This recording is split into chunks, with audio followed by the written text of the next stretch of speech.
Hola, bienvenidos a la temporada 3 de Inercia Podcast. En esta temporada lo que quisimos hacer, dado que nuestra audiencia no solo se ubica en México, sino en LATAM, en Estados Unidos y en Europa principalmente, es darle un enfoque más regional a todos los episodios que grabemos. Por eso decidimos traer invitados e invitadas que reflejen esta realidad y los invitamos a esta nueva realidad de Inercia Podcast. Quédense a escuchar este episodio y todos los de la temporada 3 y recuerden, si les gusta, denle seguir para que siempre estén al tanto de los nuevos contenidos.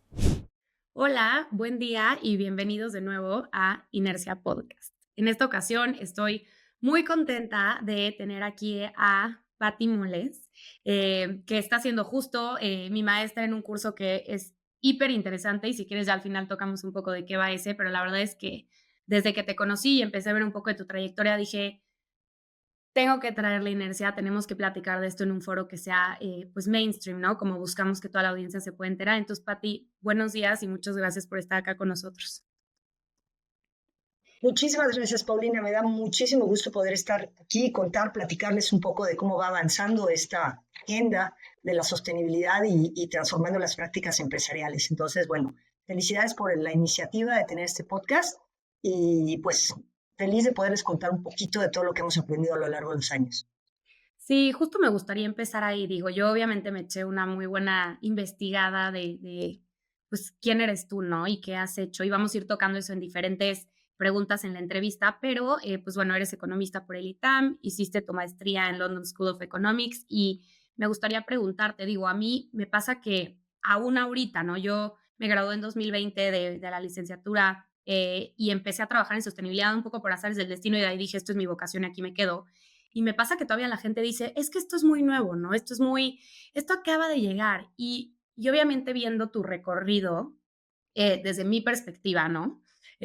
Siento que tú llegaste muchísimo más temprano y a estos temas de sostenibilidad, ¿no? Entonces quería preguntarte un poco cómo se vio esta trayectoria profesional que te fue llevando a donde estás tal vez hoy y qué fue eso que viste, ¿no? Que dijiste es que esto me tengo que involucrar en este tema, aun si era muy temprano, entre comillas. Sí, son muchos años, Paulina. La verdad es que sí, soy economista y empecé mi carrera en los mercados financieros. Como buena economista con un interés internacional, pues me metí a los mercados de deuda, a trabajar en Banamex.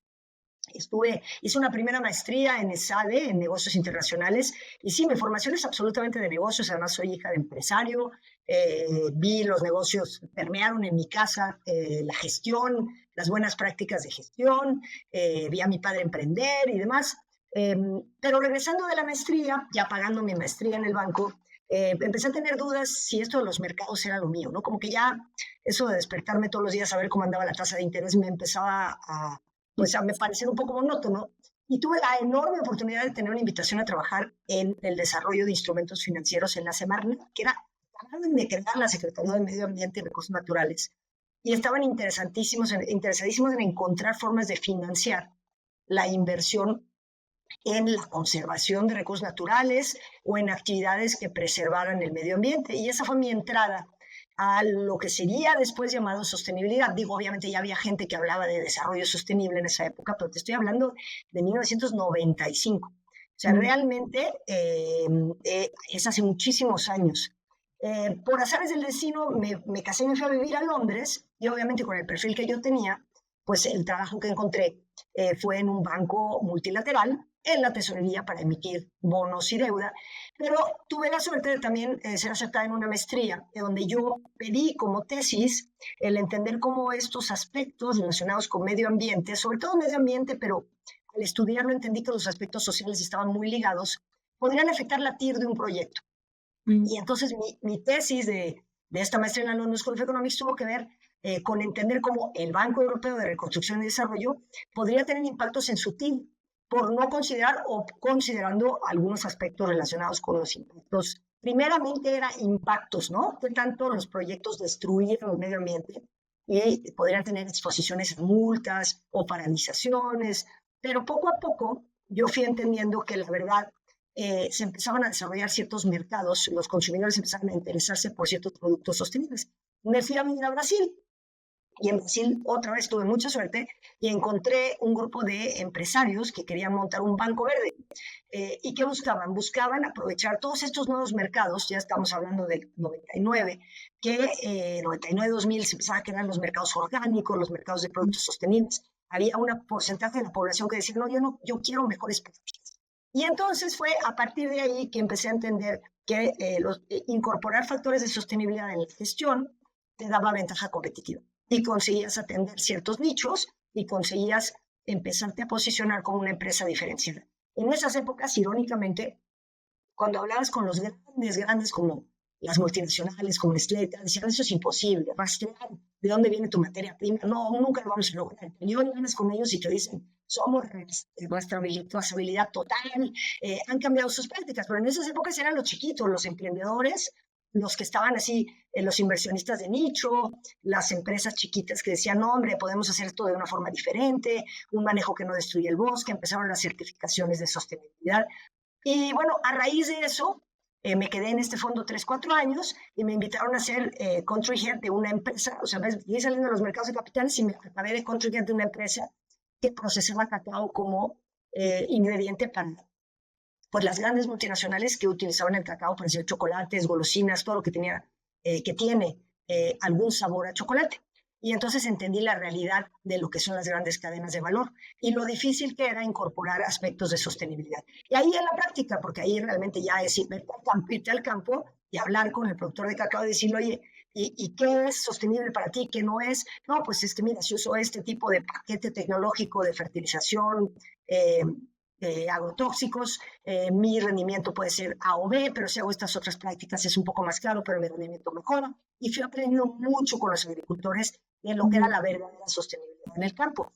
A raíz de eso, pues entendí claramente lo complicado que era implementar los factores de sostenibilidad en el día a día de una empresa, pero también me di cuenta que muchas de esas prácticas nos daban mejor rendimiento, eran muy eficientes. Si yo tenía una práctica de trabajar con proveedores de cacao en un aspecto de calidad, los motivaba a darme cacao de mejor calidad, el rendimiento de mi fábrica mejoraba y mi cliente se quedaba encantado porque no le vendía porquería. Claro que al principio mi competencia decía, ¿por qué estás haciendo esto? ¡Qué flojera! Es muchísimo más caro. No, no es caro, es una inversión. Lo que pasa es que, como toda inversión, implicaba el establecer cambios en las prácticas de gestión de toda la empresa, de toda la cadena de valor, pero poco a poco mis clientes, mis grandes clientes, empezaron a darme la bienvenida porque justamente en sus matrices les empezaban a decir, oye, ¿tú qué estás haciendo? Y empezaban con iniciativas de sostenibilidad muy chiquitas, así como diciendo, bueno, yo trabajo con 10 proveedores, tengo mi programa técnico, todo lo lanzaban con programas, ¿no? Y cuando encontraban proveedores que decían, no, pues esto yo ya lo tengo como práctica de gestión, y ahora busqué maravilla, súbete al tal programa y yo ya doy resultados en mi matriz. Entonces ya entendí que al final se trata de buenas prácticas, Paulina, se trata de la sostenibilidad, lo único que te permite o la gran salida de aplicar prácticas de sostenibilidad es que te abre la cabeza a entender que tú eres un elemento de un sistema en una cadena de valor y como eres un elemento de ese sistema y tu entorno va cambiando y ahora sí cada vez más de forma acelerada, más te vale que incorpores estos factores. Y finalmente volví a México y en México me clavé de nuevo en los mercados financieros. ¿Por qué? Porque los bancos centrales estaban preocupándose con este tema y por yo tener esta trayectoria de tantos años, me reencontré con gente que en México había trabajado los temas de finanzas sostenibles y aquí trabajamos en el sistema financiero. Entonces, esta es toda la vuelta y al final te digo que se trata de un tema de competitividad cada vez más grave. Al principio era de nicho y ahora es de supervivencia. Claro. No, y a mí algo que me gusta muchísimo es que creo que de alguna manera encontraste la forma de lo que estudiaste, lo que tal vez más te gusta o para lo que eres mejor, usar eso de alguna manera como un habilitador para todo lo otro que te fuiste dando cuenta en el caminito y estoy segura que hasta ahora te has topado con 10,000 cambios de paradigma, creencias empresariales y demás hasta llegar a este punto, ¿no? Y me gustaría mucho preguntarte o profundizar en qué pasa cuando vuelves acá a México, sobre todo por estos esfuerzos de bancos centrales, ¿no? Para empezar a decir, ok, ¿qué es este tema de finanzas sostenibles? ¿Cómo podemos de alguna forma, no sé, ahorita tú nos dirás bien el objetivo, cómo nace, pero si era regular, incentivar, educar en torno a todo esto?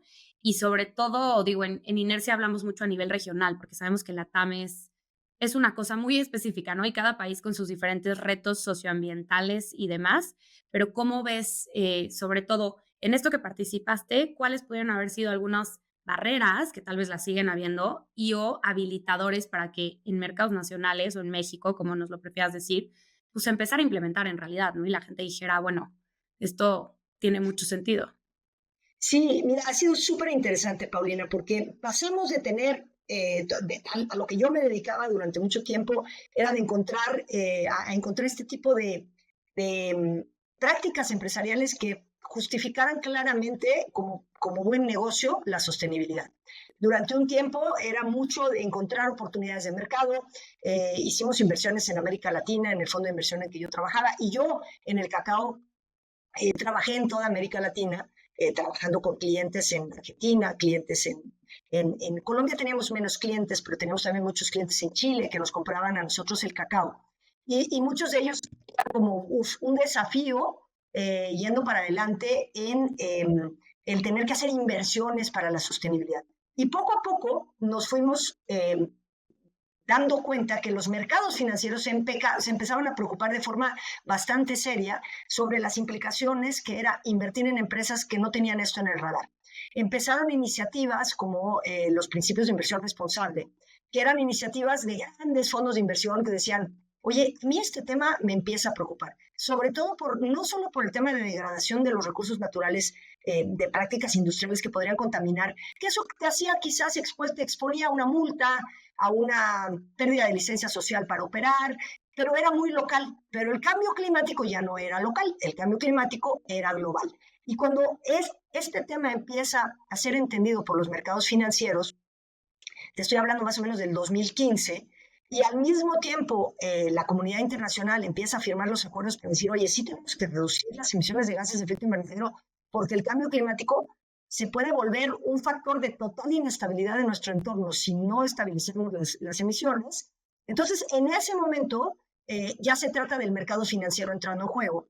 Y el mercado financiero ya no eran las empresas de nicho, las buenas prácticas empresariales, sino era, para hacer negocio contigo, necesito saber cuáles son tus riesgos. Ya estamos hablando de riesgos. En un primer momento eran riesgos. Y por otro lado, había como dos tipos de riesgos. Los riesgos relacionados con, oye, va a aumentar la temperatura y la inestabilidad del clima puede volver muy complicado hacer negocios en ciertas regiones del mundo. Y ahí te hablo también del tema de agronegocios, que era muy complicado, porque cuando empiezas a hablar de, por ejemplo, el sector en el que yo estaba, que era el cacao, pero el café era lo mismo, la soya hasta cierto punto, que no necesariamente dependen de la irrigación, pues si el clima empieza a estar inestable, ¿cómo prevés una zafra? Y empiezas a tener un grave problema de decir, pues yo no sé, la zafra, el rango de previsión de la zafra empieza a ser muy amplio. Y por otro lado, teníamos al sistema financiero regulador que decía, oye, hasta hace poco esto no era un tema nuestro. Pues, al final, ¿qué tanto riesgo sistémico hay en los mercados por un tema de cambio climático? Pero en el 2015 se crea la red de bancos centrales para emergencia en el sistema financiero. Y México entra en ese grupito de fundadores, eran 8 bancos que fundaron esta red, y empiezan a estudiar y dicen, ¿será que el cambio climático nos debe preocupar? Y encuentran dos razones por las cuales creen que el cambio climático debería ser estudiado con más cariño. La primera es, pues, los científicos nos están diciendo que a más altas temperaturas hay inestabilidad. ¿Hasta qué punto todos nuestros bancos regulados que le prestan dinero a empresas están arriesgando su capital porque no entienden qué va a pasar con el cambio climático? Y por otro lado, se había firmado este Acuerdo de París donde había compromisos de irnos hacia la famosa descarbonización. Si quieres lo hablamos un poquito más de detalle después, pero es irnos a una economía que emita menos gases de efecto invernadero. Y eso implicaba cambios regulatorios en los países. Entonces, la otra preocupación de los bancos centrales era, oye, mis regulados y los bancos en el mundo saben que viene este cambio y saben qué le va a pasar a sus portafolios con este cambio que se está empezando a sentir, como por ejemplo fomentar las energías renovables, fomentar las actividades, por ejemplo, de producción de hidrógeno, nuevas tecnologías, y concluyeron que sí podría ser un factor de riesgo sistémico estos dos riesgos, y en ese sentido habría que trabajar para que los bancos se capacitaran y crearan sus sistemas de gestión de riesgos adaptados a esta nueva realidad, digamos. Y tuve la enorme oportunidad de trabajar en el Banco Central en toda esta investigación y creación de metodologías para que pudiéramos ayudar a los bancos a protegerse de estos riesgos y mejorar sus prácticas de gestión. Y en eso estamos. Hemos llegado a más regulación, cada vez hay más. Como sabes, ha habido regulación también de divulgación de riesgos y oportunidades. Y la economía está transformándose poquito a poco, pero eso tiene que llevar de las manos a todo el sistema económico. Y por eso yo he estado involucrada como en diferentes frentes, ¿no? Ahora ya estoy en la parte más académica, pero también mucho de normatividad y regulación, contribuir a la causa, digamos. Claro. Y algo que veíamos el otro día en el curso que les cuento que estoy tomando con Patty era, a mí me pasa mucho que la gente, bueno, siempre me he dedicado mucho al tema de sostenibilidad desde el punto de vista empresarial, ¿no? Creo que tal vez un poco como tú también. Y les cuesta como hacer la relación directa entre una crisis climática que justamente es consecuencia de calentamiento global, etcétera, y como el impacto financiero que eso va a tener o el impacto hasta como en, pues tal cual en una empresa, ¿no? Y cómo hace sus estrategias, sus planeaciones, sus presupuestos, ¿no? Y platicábamos de algo que a mí me encantó, quería ver si nos puedes explicar aquí en Inercia, que son estos tipping points, ¿no? Y cómo funciona algo que puede ser pues meramente un tema climático que surge y cómo se traduce esto en un impacto financiero. Sí, exactamente. Ese fue el tipo de temas que fuimos estudiando en la red de bancos centrales, que, pequeño paréntesis, ya tiene 120 bancos centrales, ya no somos 7, 8, ya es una red muy grande que ha conseguido divulgar o difundir el conocimiento a base de esto, ¿no? Hacer alianzas de investigación. Y eso es lo que la sostenibilidad ha llevado a todo el sistema económico, es ampliar nuestra capacidad de conocer todos estos impactos. El medio ambiente y el sistema climático lo dábamos por un hecho que funcionó durante cientos de años igualito, ¿no? O sea, si tú agarrabas el promedio de temperaturas de los últimos 20 años, podías extrapolar y prever el promedio de temperaturas de los próximos 5 años. A raíz del cambio climático y a raíz de la acumulación de gases de efecto invernadero en la atmósfera, lo que estamos teniendo es situaciones en donde ya no podemos basarnos simplemente y confiar en informaciones históricas para prever el futuro. ¿Por qué está pasando esto? Porque al acumularse los gases de efecto invernadero arriba, ¿y por qué les llamamos de efecto invernadero? Porque calientan más el planeta. Y al calentar más el planeta, estamos teniendo ciertas consecuencias en los ecosistemas en el mundo. Y por eso es un problema global y por eso nos preocupa que todos colaboremos. Entonces, si tienes el clásico país que dice, a mí el cambio climático, pues en realidad yo contribuyo muy poquito a él porque mis emisiones son 1% o 1.5% de las emisiones globales, como sería México. El problema es que las consecuencias del cambio climático las sufre México mucho más allá de 1.6%, sino tenemos consecuencias gravísimas. En el momento en que lleguemos a un punto arriba del 1.5 grados, los científicos nos explican, mira, arriba de 1.5 grados se calienta el mar. Al calentarse el mar, también habrá más derretimiento de la capa antártica. Ese derretimiento tiene consecuencias no solo en aumento del nivel del mar, sino en una serie de impactos en ecosistemas. Por ejemplo, la población de peces en el mar. Entonces puede tener consecuencias en la productividad de la pesca. Puede tener consecuencias en la salinización de las costas. Entonces la agricultura en las costas puede tener repercusiones significativas. Obviamente lo que todos sabemos comúnmente como que se blanqueen los corales, impacto en la industria turística. Entonces, si tú eres una institución financiera, un banco, y pues estas cosas no las das por un hecho o piensas que van a suceder de aquí a 100 años y tú ya no vas a estar trabajando en ese banco, estás con puntos ciegos muy importantes y volvemos a lo que los bancos centrales estudiaron. Todo esto que te platiqué tiene canales de transmisión a los ingresos, el patrimonio y los costos de las empresas. De alguna forma u otra, según el giro en el que estén las empresas, pueden verse afectadas en sus ingresos, pueden verse afectadas en aumento de costos o pueden verse afectadas en su patrimonio. Un caso típico que ya lo usamos muchísimo en clase porque tristemente es un caso que todos conocemos muy bien, es el huracán Otis.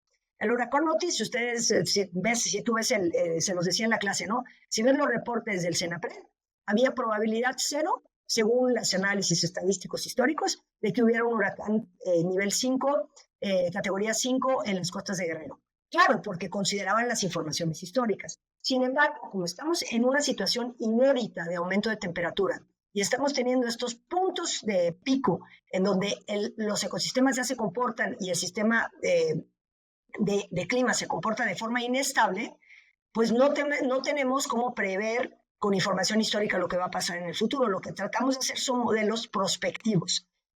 Y en esos modelos prospectivos estamos aprendiendo. Pues resulta que sí había probabilidad de un huracán nivel 5 en las costas de Guerrero. Resulta que no teníamos los sistemas de alerta temprano que podíamos haber tenido. Y resulta que el patrimonio de un número muy significativo de personas en México y de empresas en México se vio absolutamente dañado.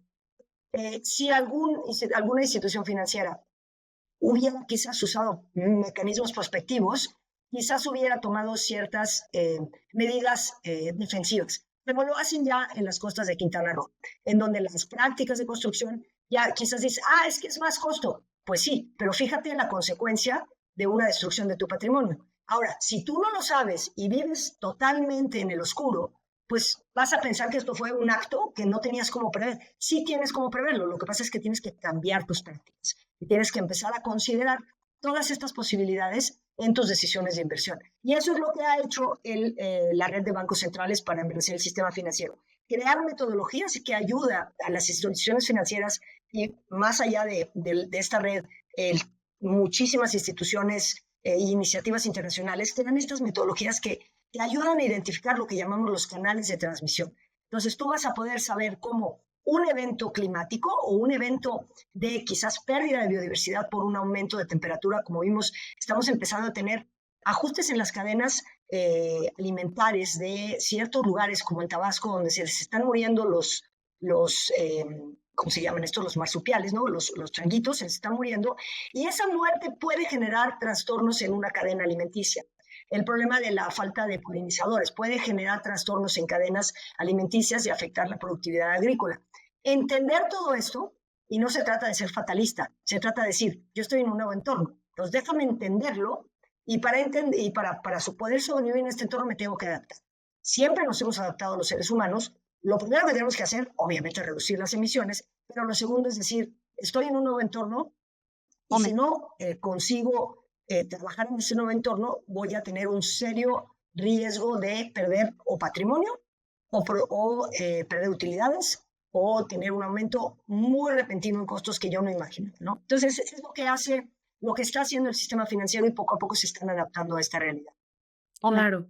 Y algo que yo vi que me encantó, bueno, no me encantó, pero me llama la atención porque empieza ya a hacerse un poco más común, era tendencias de inversión para empresas en resiliencia climática, ¿no? Y justo es como, pues, ¿qué significa eso? Pues tal cual, ¿no? Cómo tu empresa se va a ir adaptando a las consecuencias que ya no podemos frenar, ¿no? Mientras estamos en temas de descarbonización y llámese, no sé, en Estados Unidos hubo una amenaza de huelga de UPS este año, no sé si te tocó escuchar algo de eso, pero eran diferentes cosas, pero sobre todo el sindicato decía, no podemos trabajar en camiones sin aire acondicionado, porque anteriormente sí se podía, era una actividad que podíamos hacer con ventilación, ahora ya no.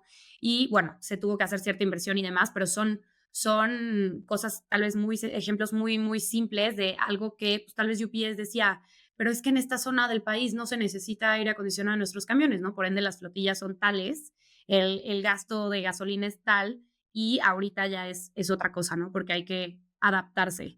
Y quiero regresar un poco a lo que decías, que ahorita estás un poco más involucrada también en temas de academia, ¿no? Digo, este curso que das, sé que es algo muy específico, pero también sé que das clases de finanzas sostenibles en el ITAM y que también estuviste o sigues participando en el MBA de la Universidad de Medio Ambiente. Entonces, quería preguntarte, ¿qué sientes tú que tal vez desde que tú fuiste alumna en el ITAM hasta ahora ha cambiado en la currícula o debería de seguir cambiando para que los profesionistas del mañana pues estén un poco más cargados de las herramientas que necesitan para entender pues todo esto que está pasando, ¿no?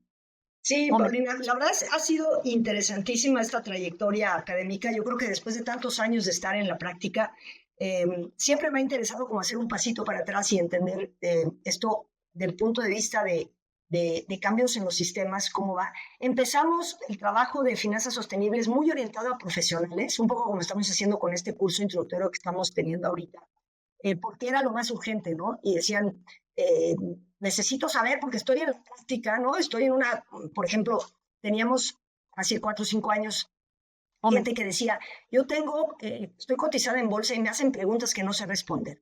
Me preguntan mis inversionistas qué estoy haciendo en razón de algún tema relacionado con cambio climático y no tengo la menor idea ni de qué me están explicando, entonces necesito capacitarme. Entonces empezamos con estas capacitaciones sobre estas metodologías de análisis de riesgo, llevar de la mano a los ejecutivos, primero en el lenguaje y segundo en entender el porqué de todos estos cambios.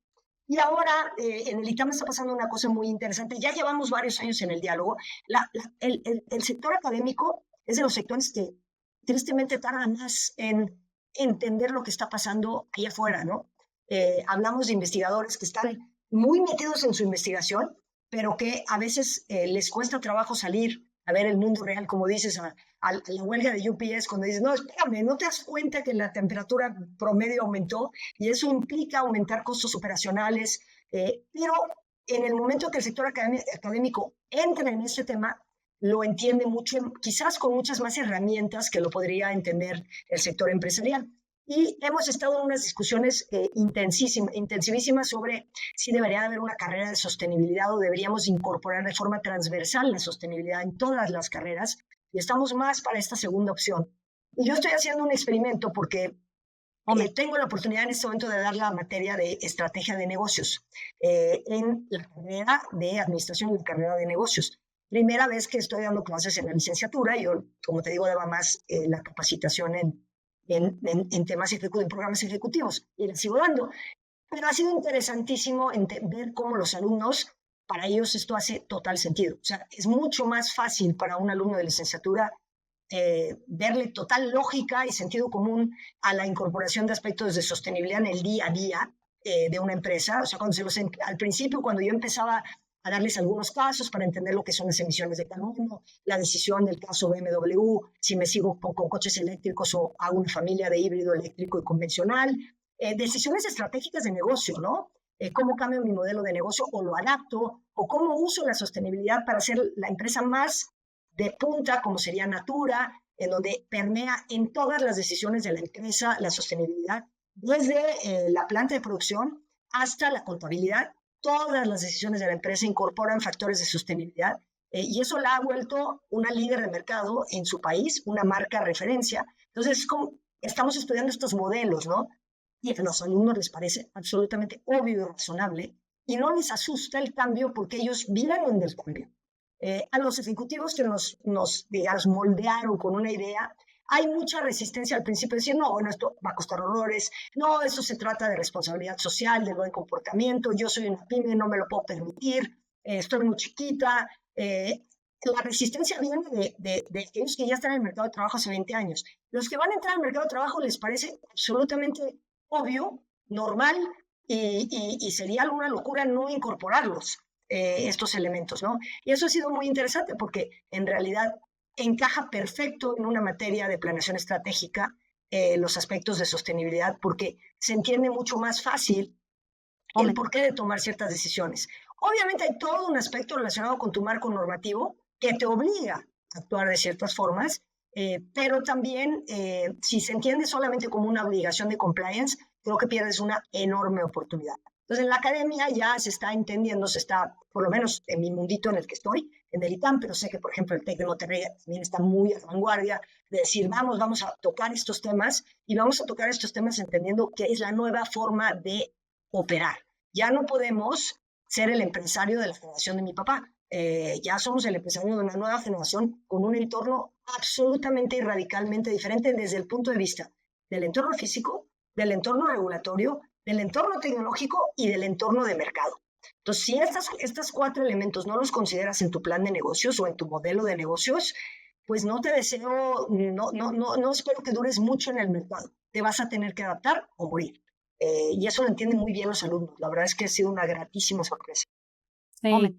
No, y creo que, o sea, a ver, yo me gradué hace no tanto, en realidad 4 años ahorita, pero si tú me dijeras, ¿viste algo de esto en la carrera? Yo estoy en negocios internacionales y pues no, en realidad no, o sea, no, yo salí y me topé por primera vez con a lo mejor uno que otro profesor que traía un invitado, ¿no? Y que el invitado hablaba de una empresa social, ¿no? Y todos nos quedábamos como, no entiendo nada, ¿no? Y al final soy relativamente nueva en el mercado y ya estando aquí fue cuando empecé a aprender, ¿no? ¿Qué es esto y qué es la huella de carbono y cómo se conecta con absolutamente prácticamente todos los gastos que tenemos en viáticos y cosas? Y a mí, yo que soy del TEC, algo que me ha gustado mucho es que de repente nos buscan a mí y amigos de diferentes generaciones que estamos en sostenibilidad, como para presentarnos ciertas ideas y decirnos, esto lo están viviendo más o menos así, y al final digo, yo me encantaría, todavía no, pero no tengo ni maestría ni nada, y como que están tratando de hacer el match entre, pues claramente, los maestros y doctores que están diseñando ciertos temas, pero también los que estamos ahí en la cancha, ¿no? Y entonces ya hablando de ciertas cosas, y a mí me fascina,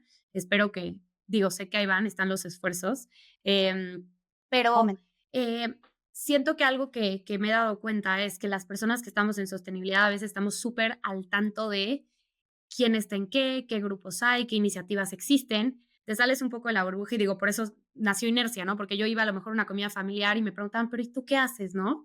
No, trabajo en sostenibilidad. Ah, sí he visto que las empresas ponen en su firma que ya no imprimen un documento que no sea necesario, ¿no? Y pues, o sea, como que así. Y yo, más o menos, o sea, por ahí va. Pero, por ejemplo, yo desde hace 3 años estoy en el newsletter de el Consejo Mexicano de Finanzas Sostenibles, hasta cuando primero era Finanzas Verdes y luego cambió a Finanzas Sostenibles.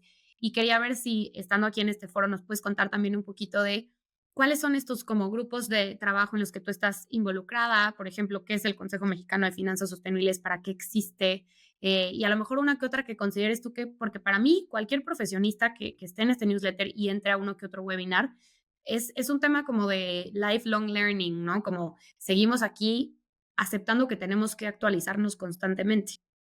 Sí, totalmente. Mira, ha cambiado, ha evolucionado mucho todo este ambiente. Tienes razón. Es un poco, era mucho nicho. Yo creo que cada vez menos. Yo veo que mi red crece y crece y crece porque son temas que ya, como te digo, yo creo que hay el grupo de personas que se interesan porque el tema les llama la atención. Hay el grupo de personas que se interesan porque empiezan a no entender ciertas conversaciones con ciertos contrapartes y eso les preocupa. Y hay aquellos que se interesan porque les cayó una normativa, ¿no?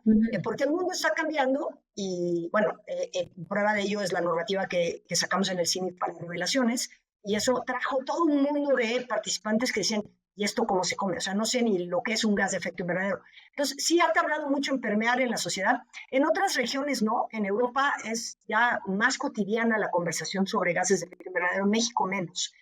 Pero hace unos años, yo llegué aquí en 2017, casi 2017, se había creado este Consejo Mexicano de Finanzas Sostenibles, que buscaba juntar a los gremios financieros para tratar de otorgarles conocimiento y tener una representación en la agenda de finanzas sostenibles del país, con una visión de cómo podemos fomentar las finanzas verdes. En realidad se llamaba Consejo Mexicano de Finanzas Verdes en su primer momento, porque ¿qué estaba pasando en su momento?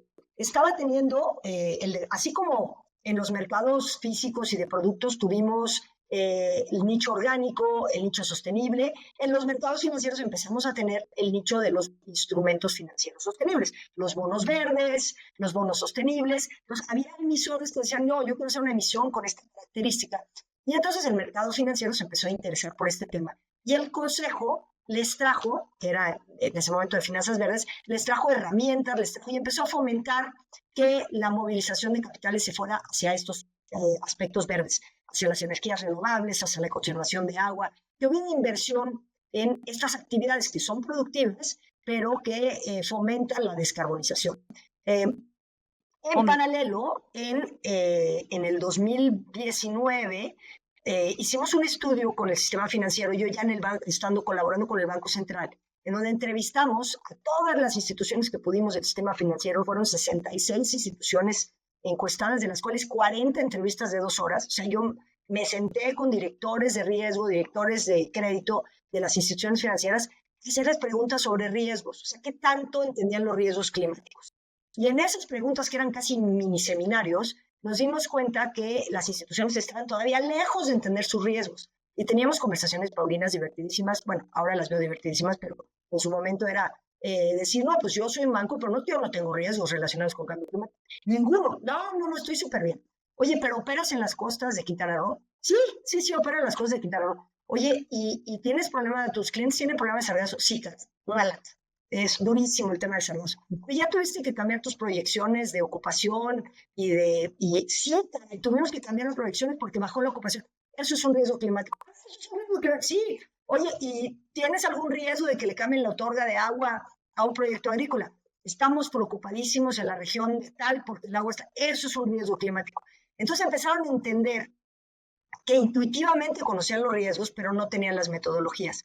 Y poco a poco se fueron interesando por ellas. Y ahí se creó, en paralelo con el Consejo Mexicano de Finanzas Sostenibles, se creó una cosa que se llama el Comité de Finanzas Sostenibles, que está en el seno del Consejo Mexicano del Consejo Mexicano de Estabilidad Financiera.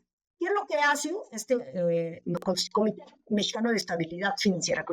No, Consejo Mexicano de Estabilidad Financiera. Este grupo de reguladores del sistema financiero tiene este foro para estar seguros que se coordinan, porque en México hay muchos reguladores. Tenemos el regulador de las AFORES, el regulador de los bancos, el regulador de las aseguradoras y el Banco Central, obviamente.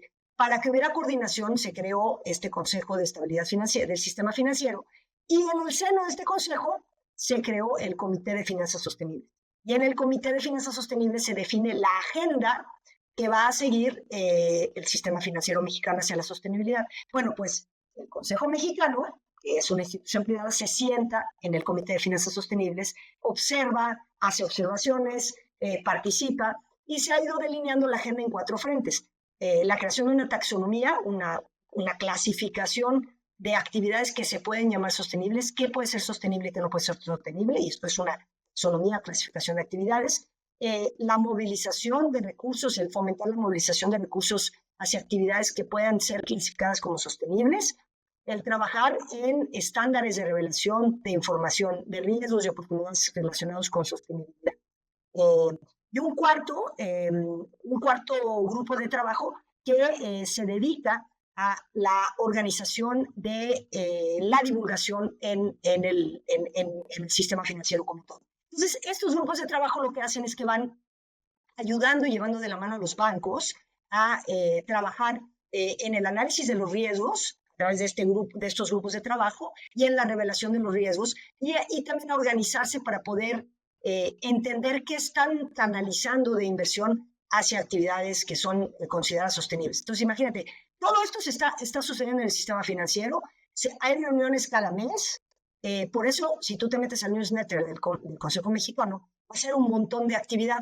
A lo mejor en los periódicos no lo ves, pero al interior de los bancos está habiendo transformaciones muy, muy fuertes que empezaron a través de la creación de pequeños departamentos de sostenibilidad, pero que ya se discuten a nivel de los consejos de administración. Entonces, quien tenga curiosidad que se meta y vea un reporte anual de uno de los grandes bancos de México y va a ver mucha mención a estas transformaciones que se están gestando internamente. No sé si fue clara porque di tantos nombres y tantos comités que espero no haber confundido a todo el mundo.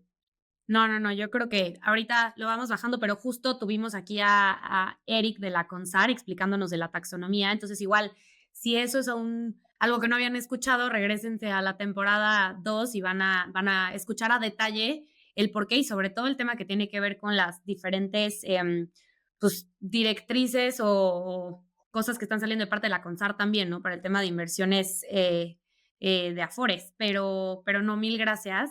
Creo que algo en lo que sí me gustaría profundizar mucho y que esto es reciente es pues la promulgación de las normas de información de sostenibilidad, ¿no? Sé que tú estás ahorita en el Consejo Mexicano de Normas de Información Financiera.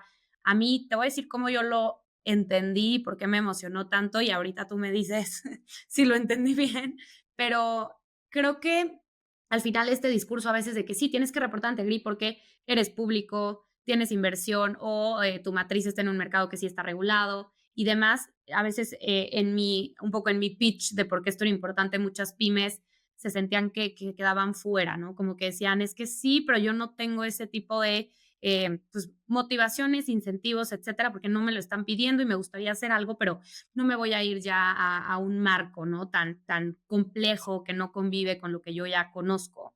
Y para mí este fue un esfuerzo que estoy segura que tiene años detrás para crear las normas de información de sostenibilidad. pero que sobre todo fue muy enfocado a estas empresas que ustedes dicen de que no son de interés público, ¿no? Y que para mí es la masa crítica en México y en la región. Entonces, no sé si nos puedas contar un poco qué son estas normas, cómo funcionan, a quién aplican, para que se vayan de aquí con esos datos. Claro que sí, Paulina. Voy a hacer un breve paréntesis. Me voy a ir un pasito para atrás para explicar, como decimos, por qué los contadores han llegado a cambiar el mundo, finalmente. Todo este involucramiento de los consejos de información financiera tiene más o menos 4 años en que, así como la red de bancos centrales para enverdecer el sistema financiero, de repente dijo, oye, ¿será que esto nos debería de preocupar? En el año 2019 teníamos un mosaico de marcos de revelación y estándares voluntarios de sostenibilidad, como es el GRI. Teníamos como 7 o 8 iniciativas que, primero que nada, eran muy costosas para las empresas revelar. Segundo, atendían principalmente a las empresas listadas en bolsa, pero era verdaderamente confuso trabajar como inversionista y analizar todos estos marcos de revelación. Entonces, el IFRS, que es la organización internacional que tiene por objetivo homologar o organizar las normas para que haya como una base común a nivel internacional, hizo una consulta en el 2020 y dijo, oigan, ¿ustedes creen que nosotros deberíamos de meternos en este tema? Y fue masiva la respuesta de sí, por favor, organicen la casa y empiecen a trabajar en normas de revelación. Y llegaron a crearon el Instituto Internacional, el Consejo Internacional de Normas de Información Sostenible, que se creó en el 2021 y lanzó sus primeras normas en el 2022. Esas normas ahí están, pero atienden a empresas que nosotros en el CINIF llamamos de interés público. Son las empresas listadas en bolsa. Atienden las necesidades de información de los inversionistas en los mercados de capitales. Y son 2 normas muy buenas, muy interesantes, muy extensas en sus requerimientos de información, que probablemente en breve tendrán que cumplir las empresas listadas en la Bolsa Mexicana. Bueno, eso es lo que todo el mundo está imaginando que su regulador estará dictaminando en breve. Pero teníamos todo este universo de empresas en México que no son empresas listadas en bolsa, que tienen otras necesidades y otros usuarios de información, que son las que comúnmente llamamos pymes, pero tenemos que tener cuidado con este nombre pymes porque tenemos pymes de, no sé, $600 millones y pymes de medio millón de dólares, ¿no? Entonces, todo este universo que utiliza las normas de información financiera del CINIF se quedaba totalmente ajeno a lo que estaba pasando con el IFRS. Y los países, en general, en América Latina tenían estas discusiones, el CINIF está en varios foros en América Latina, decíamos, esto no atiende a la masa de empresas y no podemos pedirle a todas estas empresas, ni debemos que estén revelando toda esta información porque la mayoría de estas empresas no tienen inversionistas como los mercados de capitales. Entonces, estamos intensamente en una reflexión y partiendo de la base de que una empresa debe, para entender la sostenibilidad, primero medir sus impactos y sus riesgos, después ajustar sus rutinas de análisis de riesgos para que estos impactos y riesgos estén medidos de forma rutinaria. En un paso más de más sofisticación, entender cómo estos riesgos podrían afectar sus estrategias de largo plazo, y en un paso ya de más sofisticación de mejores prácticas, ajustar su gobierno corporativo, lo que decidimos fue irnos al primer paso y decir, a ver, primero vamos a crear un paquete de 30 métricas que sean relativamente fácilmente revelables, que le ayuden a las entidades, las que no son de interés público, que es la gran mayoría de las entidades en México, a entender su desempeño en sostenibilidad.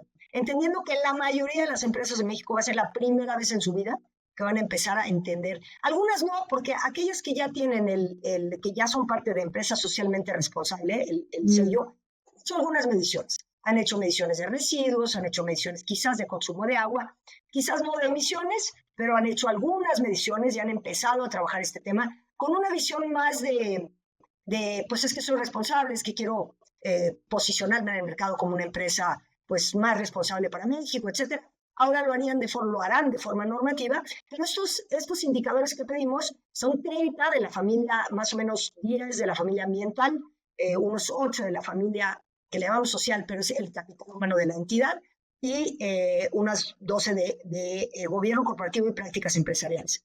La gran mayoría de las métricas que pedimos son métricas cuantitativas, pero también tenemos algunas cualitativas. Y vamos llevando de la mano en la norma lo más Momento. que pudimos, y estamos haciendo alianzas para ayudar todavía más a las entidades para que sea posible hacer estas revelaciones con lo que tiene la empresa a la mano. Entonces, si tú tienes tu consumo de gasolina, tienes tu consumo de energía, tienes tu cuenta de luz de la CFE, tienes elementos para estimar tus emisiones de gases de efecto invernadero. Eso la gran mayoría de las empresas no lo saben. Piensan que hay que contratar a un químico y no, de tu cuenta de luz, de tus notas de consumo de combustibles, de lo que gastas en gasolina, vas a poder hacer un cálculo de emisiones. Y ahí los vamos llevando de la mano y les vamos pidiendo que hagan estas revelaciones. El otro grupo de revelaciones que le llamamos cualitativas tiene más que ver con informar las políticas de la empresa. Entonces, en materia de capital, de con manejo del capital humano, sí pedimos brecha salarial entre hombres y mujeres, pero también pedimos que la empresa revele si tiene políticas de inclusión conforme ciertas características. Y lo mismo en el tema de, bueno, accidentes de trabajo, revela tus accidentes de trabajo como se lo revelas a IMSS, pero también revela si tienes alguna política de capacitación, cuántas horas de entrenamiento tienes, si va avanzando tu capital humano. Algunas de estas revelaciones, como son cualitativas, es un sí o no. Entonces, la revelación es muy sencilla. Si tengo cómo probarlo, es sí. Si no tengo cómo probarlo, probablemente será no, porque si yo soy auditada, mi auditor dirá, ¿me das tus papeles de trabajo? Respondiste sí, ¿dónde está tu política? Déjame ver si cumple. Si respondiste no, pues es no. Ya tu usuario de información dirá si es un problema para el usuario de información decir no a ciertas políticas. Muchas entidades no tienen gobierno corporativo, tienen simplemente un órgano de supervisión. Puede ser que eso no sea un tema, puede ser que es no y es no, pero al leer la norma pueden darse cuenta de caso quieran que sea un sí, hay una serie de guías para ir trabajando a fortalecer su gobierno corporativo. O puede ser que el banco le diga, oye, fíjate que me mandaste tus indicadores, aquí hay cosas que me preocupan yo como banco, me gustaría que trabajaras para que el año que viene tengas más sís que nos.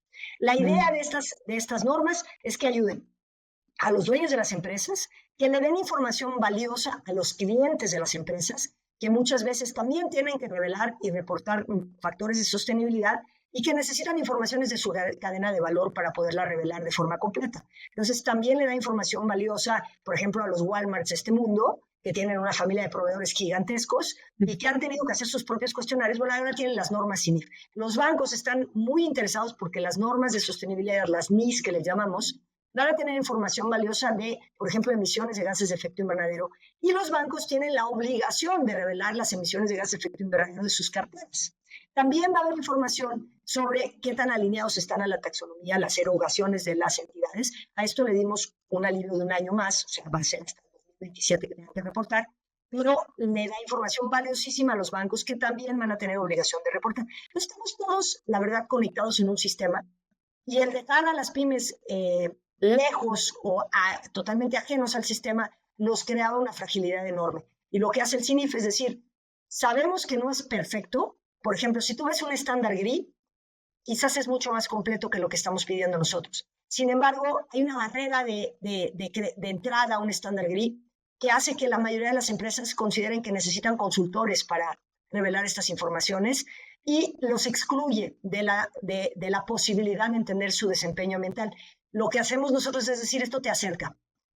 Si tienes algo mejor, revélalo, by all means, ¿no? Pero si no, por lo menos ya empiezas a entender tu desempeño y sostenibilidad y quizás a tomar algunas decisiones. Uno de los indicadores, por ejemplo, es pon tu código postal en el atlas de riesgo del WRI y date cuenta si estás operando en una zona de alto estrés hídrico. Eso te va a permitir entender si en el futuro quieres tomar decisiones de inversión ahí mismo donde estás o si quizás si te ofrecen una oportunidad de inversión en otro lugar que no es de alto estrés hídrico, quizás te conviene más. No sabemos, depende de qué tan importante es para ti el tema del recurso hídrico. Pero empiezas a tener informaciones de tu entorno que te van a permitir tomar decisiones más informadas. Esa es la idea de estas métricas, Paulina. Sí. No, y creo que un poco lo que decías tú, bueno, por un lado, y ahí corrígeme si no, pero en el libro que nos entregan y todo, mencionabas un poco del sello de empresa socialmente responsable y ahorita que hablábamos del GRI y demás, es un marco de divulgación que se construye con la idea de que sea interoperable para que si alguien ya se había aventurado y ya tiene sus reportes alineados al GRI, puede tomar esa información y entender qué cabe en dónde, ¿no? Entonces también para que la sopa de letras no sea más confusa, ¿cierto? Exacto, tenemos un anexo a la norma en donde hay claridad de cómo se alinea la métrica. En realidad, estas métricas no nos las inventamos. Estas métricas son fuente de un estudio internacional que hizo un grupo de expertos en estándares de contabilidad que se fueron a analizar todas las métricas voluntarias al mismo tiempo que estaba el IFRS levantando la mano de yo debería hacer una, ¿qué creen? ¿No? ¿Debería o no? Estaba este grupo que se llama ISAR haciendo un levantamiento exhaustivo de las mejores prácticas en materia de métricas. Y nosotros partimos del análisis de este levantamiento, que se llaman Sustainability Core Indicators, y los adaptamos a la realidad de México, que quizás puede ser la realidad de América Latina, ¿no? Que algunos indicadores nos parecían no tan importantes o tan necesarios, y otros nos parecía que faltaba, o que quizás el exigir la métrica de la forma en que estaba solicitada no era necesariamente útil. Entonces, lo que tratamos de tener como principio que fuera lo más fácilmente utilizable o adoptable para que haya una adopción de la métrica o de la norma masiva en la región, y además que no hubiera información desnecesaria. A veces los colegas nuestros del área de sostenibilidad pues hacen un trabajo buenísimo, pero que nos lleva a la perfección, y que a veces esa perfección es excelente para un técnico, pero no ese esfuerzo más para el tomador de decisión de negocios no le trae tanto, ¿no? Entonces tratamos de decir, bueno, que sea lo más útil posible, pero también fácilmente implementable dentro de todo lo posible. Y estamos trabajando, por ejemplo, la cooperación internacional se nos acercó y nos dijo, ¿en qué podemos ayudar? Y les pedimos, por favor, una calculadora de gases de efecto invernadero con los factores de emisión de México, para que las pymes puedan meterse ahí y ya con la información que tienen de sus consumos puedan llegar a las estimaciones de gases de efecto invernadero de una forma sencilla. Entonces, gracias a Dios, también hay mucha gente en el ecosistema queriendo facilitarle la vida a las pymes, y bueno, estamos queriendo motivar este tipo de esfuerzos, y esperemos que haya un número significativo de materiales, de capacitaciones, y que traiga a todo este mundo del colegio de contadores, los colegios de contadores, a generar las capacidades para que ellos mismos puedan hacer las revelaciones con el apoyo, obviamente, de técnicos, si los tienen dentro de su empresa. No va a ser un trabajo aislado, como tampoco es cumplir con las normas IFRS, pero que no sea una tesis doctoral cada año, ¿no? La idea es que sea una información sencilla, anexada a los estados financieros y que tenga utilidad. Sí. Ay, Pati, pues muchas gracias. Ya no te quiero robar más tiempo, pero pues me gustaría que cerremos con ese mensaje que diste, ¿no? Es un tema de, al final, el mismo ejercicio de hacerse estas preguntas trae consigo una oportunidad de mejora, ¿no? Y entender, esto yo no tenía ni idea que a lo mejor lo tenía que ver, y así es como lo puedo mejorar. Entonces, pues chequen, entren a la página del CINIF, ahí está toda la información de las normas de información de sostenibilidad. No me queda más que agradecerte. De nuevo, decirte que es increíble ver a mujeres que están, pues, son pioneras, punta de lanza en todo esto. Mi total admiración, y pues nada, muchísimas gracias. Gracias, Paulina. Y bueno, solo quería dejar este recado final. Abracen la oportunidad. Están cambiando todas las profesiones para incorporar esta nueva realidad en la que vivimos, y es una gran oportunidad. Creo que lo vuelve todo mucho más rico, y ojalá les interese el tema a tu auditorio. Muchas gracias. Un abrazo.